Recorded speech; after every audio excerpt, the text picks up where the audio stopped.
بص يا قلب اخوك، تعالى كده انا وانت نكون متفقين على حاجه، عشان انت شكلك تقريبا سنه اولى اداره او حاجه شبه كده، انا مش قادر افهمها يعني هي ازاي فلتت منك فلته شبه دي. في حاجتين كده بالظبط هما في اهلي او في زمالك، ما تقربش منهم ايا كان انت مين، ايا كان تاريخك ايه، ايا كان منصبك ايه. لا شيكابالا في الزمالك ولا ابو تريكه في الاهلي. لا تحدف كلام، يعني لا تقول لا حلو ولا وحش. سيب الجمهور بس هو اللي يتكلم، يعني فاهم؟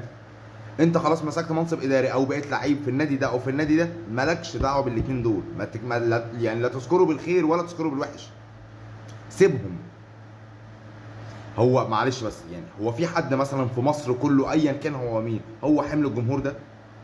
انت حمل جمهور مثلا لجمهور شيكابالا، او انت حمل جمهور ابو تريكه؟ والله انت شخصيا ما حملش. انت نفسك بتاريخك كله انت مش حمل. مش حمل مثلا يعني هجوم واحد على الميديا، او الميديا خلاص قررت ان هي هتقفل منك، او خلاص الحفله عليك انت.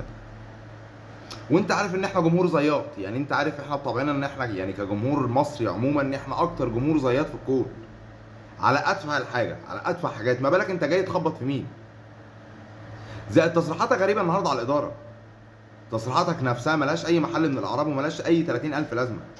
انت بالمنظر ده يعني انت شخصيا انت لا هتيجي ولا هتعرف تجيب ناس شبهك.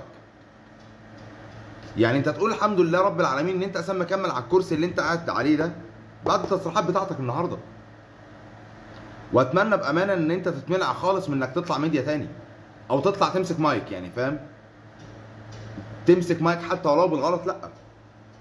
انت بالمنظر ده، انت النهارده انت لا همك انت فين، ولا بتلعب في انهي نادي، كنت بتلعب في انهي نادي يا ربي، ولا اداري حاليا في انهي نادي، ولا انت مش مدرك انت قاعد بتقول ايه.